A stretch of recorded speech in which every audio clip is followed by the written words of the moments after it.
Why spend thousands when you can do it yourself? Today on TruckU, we'll show you how to fix faulty injectors on a Ford 6.0 diesel.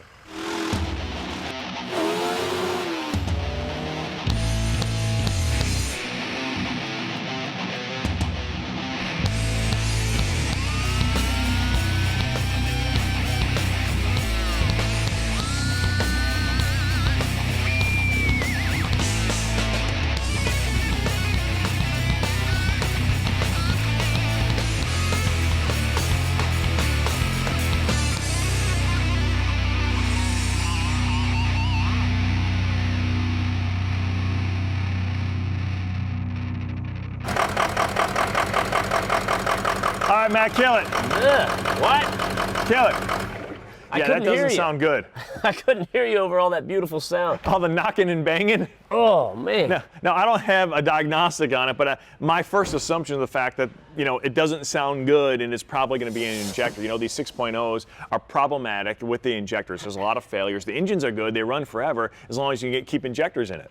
Now, a lot of guys will cringe when they think about an injector problem. It's like, oh no, what's this going to cost me? Because hypothetically speaking, if you were to take this down to the dealership and swap out all 8 of them, you could be looking at upwards of $5,000, right? Which is a big pill to swallow. But what we want to do is kind of take a look at that, see if we can't make that change, if that's what we need to do, and save some money in the process. Yeah, it's pretty labor intensive, and that bill gets padded pretty quickly depending on who's doing it, because you've got to get to those injectors. And what we're thinking is, if you got one injector that's bad, you're probably going to get a bunch of them going bad soon. Since we got everything off, go ahead and put all new injectors in and start with a clean slate. Let's make good and sure that that's the issue, though. Yeah. I trust you. I think it is too, but let's make sure. All right, we'll put a diagnostic on it. We'll find out for certain. We'll see what cylinders misfiring or not firing or what's going on here. All right, we'll get you, big boy. We'll get you.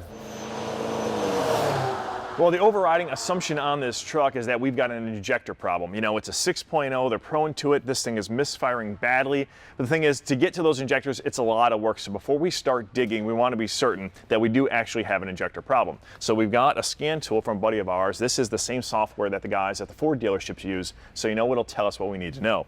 Now, right now, we're looking at what is a power balance chart. So you've got all the cylinders laid out here, 1 through 8. And what we should see when we fire this thing up, if it's running properly, is you'll see a line going right across here, kind of hovering at 0. That means the engine's running in balance. You'll see it kind of wave as you go across. One of them starts dropping out, we've got a problem with that injector. So let's fire it up and see what we got. All right. So this is not looking good. Right now we got cylinder 1 and 2 right now are firing high because they're overcompensating, the ECM's overcompensating for a dead cylinder in 7 and a dead cylinder in 5. So it's trying to keep the engine running by overfiring these injectors to make up for these 2 dead ones. So obviously we've got a problem with at least 2 injectors right now. There's one more thing we can check with this software, and that is going to the diagnostics. And let me click here and go here, kill that. And this is going to tell us if we've got any codes being thrown up with in terms of injectors. So right now it's saying that number 4, we've got an issue there, and contribution balance, so it's not firing properly.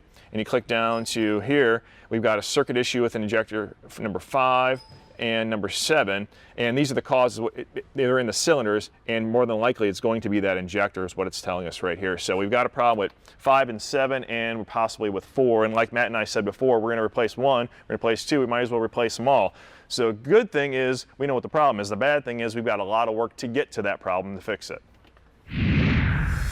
All right, you ready to dive in?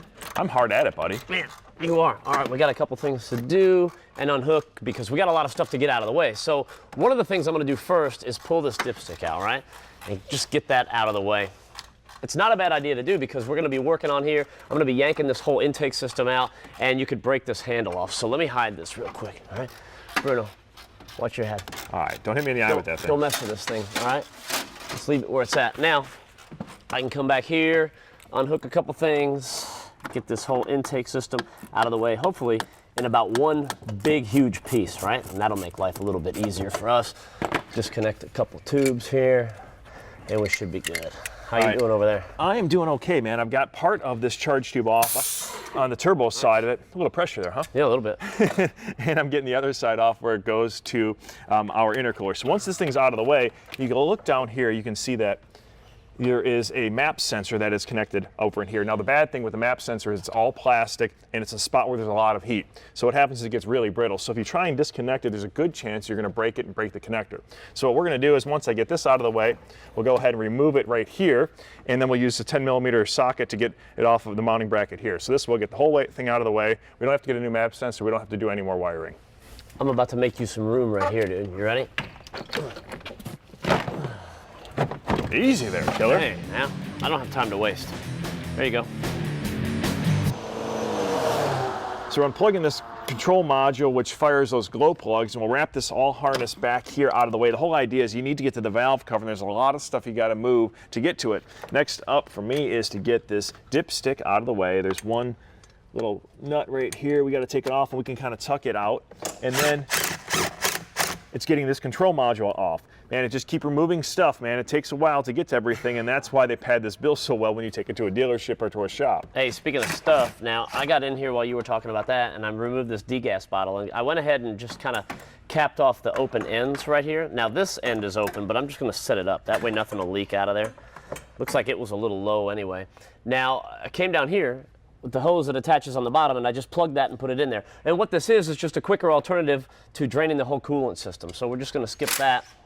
This way we can get it done. Once I get that all out of the way, I can take this crankcase vent, I got to pop that out of the valve cover, and then I can move on to removing this fuel injection control module. And then I should be a lot closer. And then, yeah, just digging deeper and deeper and deeper. We're going to take a break while we continue to dig, and then we come back. Hopefully we'll be at the point where we're at the valve covers.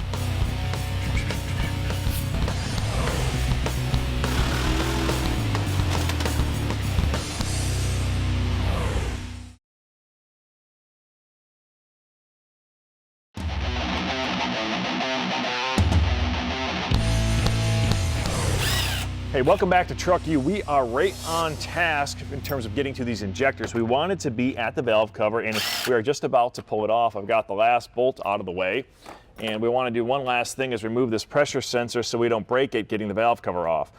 Once that is off, we shall be right where we want to. This will come off here. Get that out of the way. Now, what we're looking at inside here is the high pressure oil rail. Now, these injectors are hydraulic. They're driven by high pressure oil behind it, and this is where it's feeding.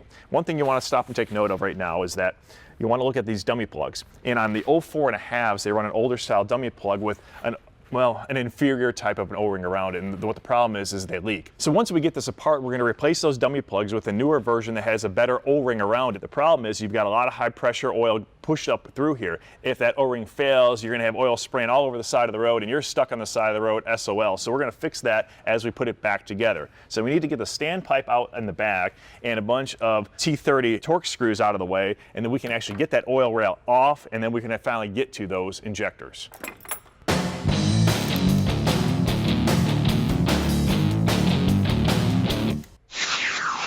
So this oil rail is ready to come out finally. And one thing you want to keep in mind is that this thing is all full of oil, so you want to lean it up and kind of let it drain back into the cylinder head as much as possible. You're going to get some residual down on the exhaust and the engine, but you want to try and minimize that as much as possible. Over here on this side, we've got the number 2, 4, 6, and 8 cylinders. Now, earlier today, this number 4 right here was throwing up a contribution code. It wasn't totally dropping off the graph or the chart, but it just wasn't working as hard as the other ones. So now that we've got them all open here, we can start yanking these things out. Now, as far as the removal goes, you get in here, and up on the top side, I'll get this first one out of here and just unplug it. Oh. There, you push this clips back right here. So you see this little metal clip, and we'll push that in with the screwdriver, and then you can pull that plug. Now, what's happening is the rest of it right here is kind of pressed into this rocker body. So there's these little clips that kind of look like this, and they're holding it in. What we need to do is put something over the top of them and bring those clips in so that piece can slide down. Now you can use a tool like this. We got a couple different options. This is pretty cool. It'll slip on that back side, and then it'll, like I said, it pushes them together, and then it just puts it down. Or you can use a 12.19 millimeter socket like this, and this will do the same thing. So you just put it on the back side, pop it forward, and then boom, that pulls right out, and you get them. So now that we're at this point on those two injectors, we take this T45 Torx bit, lay that in here, and we start loosening this up. And as that turns, you'll see that injector starts sliding up. So once we get this thing totally loose, that injector will pull right out. I'll finish up getting the rest of these injectors out of here, and then when we come back from break, we can take a look at the new ones and get started on the installation.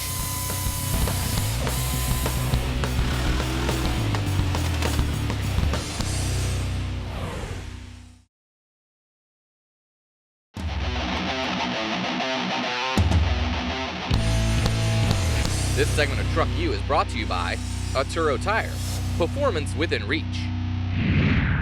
Hey, welcome back. We are continuing to work on this 6.0 Power Stroke. Now, off the top, we assumed there was a problem. Yep. Then we confirmed we have a problem, and now we're looking at the problem, and that's all these injectors. You know, one thing you want to do before you start looking towards the new ones is you want to check the old ones and look right here for this little copper washer. You want to make sure that each one of the injectors has a copper washer still on it, because if not, it means it's sitting down in the valley where the new ones are going to mount, and you're going to have all kinds of issues in terms of these not seating.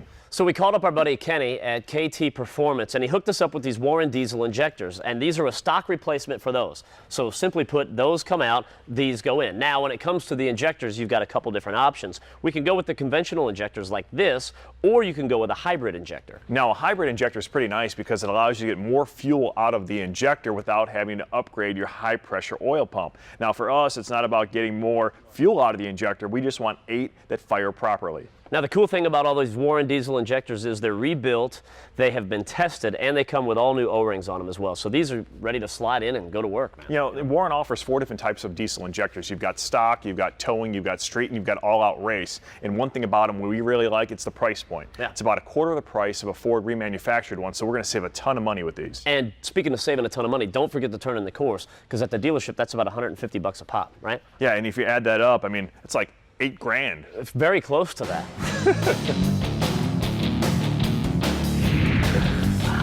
You keep a secret? Test results came back positive, didn't they? No, not that secret. You see this thing I'm sitting on, dude? Yeah. Like a boss, I'm up here, right? You're I looking totally all cool. stole this, man. I stole it from Kenny at KT Performance. Look at this, dude. Dude, you look pretty cool on that thing. I bet it's comfy, though. Oh, look at this. I'm telling you. Here, He called me. I'm standing here like a sucker doing my work standing up. It ain't right. Dude, work smarter, not harder. That's what they always say, right? So before you put these injectors in, you want to make sure you lubricate these O-rings like that, and then take the old stands, the old tie downs, put them on before you go to drop the whole thing and do it as one unit. So hold it like this and set it into place. So we'll do that 3 more times on each side, and then we can move on. You know, the thing is, I'm kind of tired of doing injectors, buddy. We've been doing this all day. Can't we like go to break and have somebody come out and do all this for us? You're talking about TV magic. Yeah, like the little gnomes come out and do it all. Yeah, I showed you how to do it. Give it a shot. It never works for me. We'll try it again. All right. It's going to work one of the, yeah, try it. No. Nothing. Still hear it. Nothing. You don't do it right. How many times do we have to go over this? All right? Pay attention. It's the pedal. I keep missing that part. Done. Nice work though, bro. Yeah.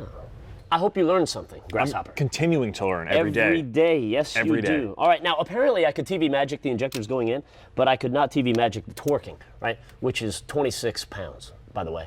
I've already got mine done. Well, how in the world did you do that? Little magic of my own.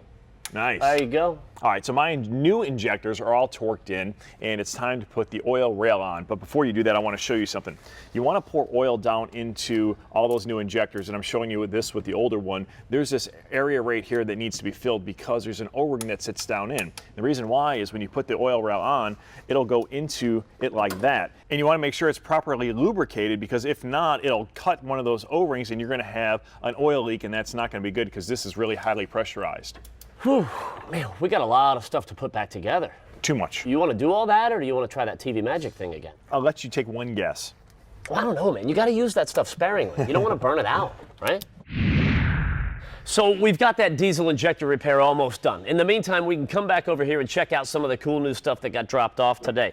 The first of which is this lower shock mount relocation bracket that we got from the guys at Nemesis. This is for the Jeep JK. What it does is it moves the shock from its stock location here out here, thereby eliminating virtually all of the clearance issues with the shock. Yeah, we're going 2 inches over and a half inch up, and that's going to give us a lot more room to bang stuff up out on the trails, run a larger shock body. Nice thing about this kit is it's something that the average installer like you and I can do in your own garage with the basic hand tools and a drill. It's all about being able to utilize your vehicle to its maximum potential, and that's exactly what the guys at Nemesis want you to be able to do.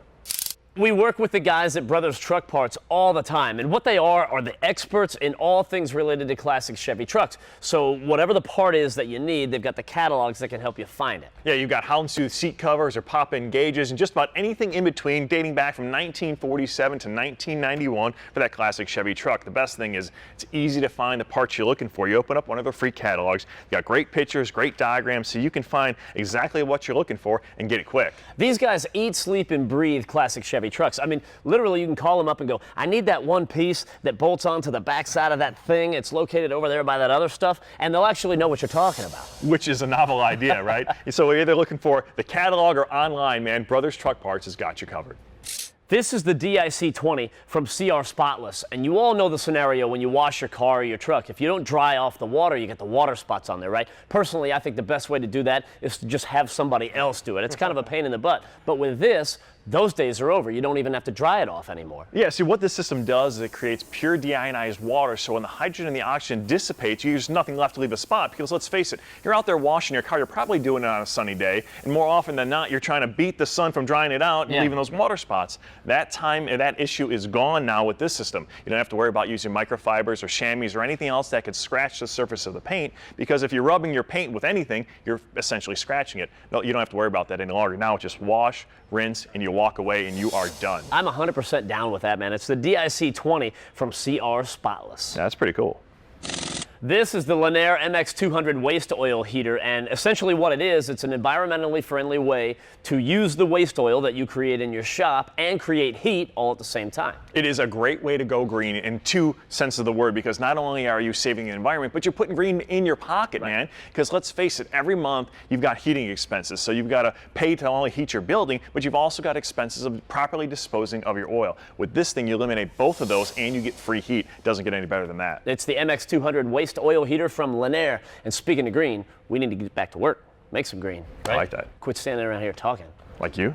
Well, huh? Do what you're good at. Yeah, that's true. For more information about anything you've seen in today's show, check out gactv.com or visit our website at truckutv.com.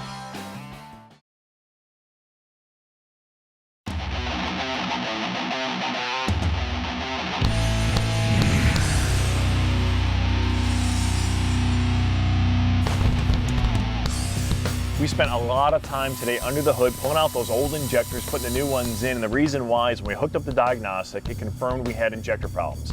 5 and 7 were dead, and 4 was showing an error. So hopefully now we'll see them all hovering right at 0. I've got a very good feeling about this. You know, but me, I'm kind of like the eternal optimist, so, you know. All right, hold on. Bring it. Man, it looks good. It looks great. Look at that. Much, much better. That's what we want. You know, the interesting thing is, the actual removal and putting back in the injectors isn't that bad. It's just getting to them and now, you know, putting everything back. There's where your time is, like we said. Yeah, hopefully this guy won't have any more problems. It's like music right there, right? All right, so the power balance checks out. Now let's check out the diagnostics and see if we cleared those codes. Let me click here and there. Wow, that's much better. Nice. That's not even TV magic. I just ate breakfast and left, dude. I was out of there. I'd be gone, man. You know, what's nice is you got those injectors with a 6-month warranty, so you know you're covered for a little while. The thing is, you got a rig like this, you want it to run for a long time. We're talking years, and the way you keep those injectors firing for a long time is make sure they're properly lubricated. You know, a 5W40 synthetic oil is going to do the job. The other thing you need to do is you need to make sure that the junk you're pouring in the tank each and every time you fill up, the ultra low sulfur diesel, that it's treated. So make sure that fuel system stays clean, as well as those injectors. And the great way to do that is pour in Hot Shot Secret's everyday diesel treatment. You might hear people say that diesel fuel is a byproduct of gasoline, which is true, but what does that all mean, right? Well, here's the deal. When they're manufacturing the gasoline and they're refining that crude oil, they've got very tight specs that they have to meet for that gasoline to be acceptable. Now, all the junk that makes it unacceptable that they pull out, that's what they put in diesel fuel, because the specs for diesel are like this or this, right? And my friends call it the hot dog of fuel, because it's got all the junk in there that nobody else wants. So it can be inconsistent from station to station. I mean, you could go over here and get a tank, and it's fine, it burns good, everything's fine. But you go over here and it runs like crap, right? It happens all the time. Now, what you have to do is you pour in 1 ounce for every 25 gallons, and it's great because they've got this little measuring cup built into it, so you know you'll have the right dosage each time. And it's fun. Yeah, you talk about the cost. I mean, it's next to nothing. You know, it's about 1 cent per gallon to treat it. overall real cost, so from the studies they've shown, you're going to save about 8 cents a gallon in overall miles per gallon. So if you crunch the numbers based off of $4 diesel fuel, you're actually saving 7 cents a gallon by using this, and you're keeping that fuel system running great all year long. It's the everyday diesel treatment from Hot Shot Secret, and it's an easy way to keep your diesel running good. And that is all the time we've got today, so we'll see you guys next time around. See you. Get your grubby pump. This is Take coming the with open me. one. No, I'm going to take this. You're always taking the new stuff, dude.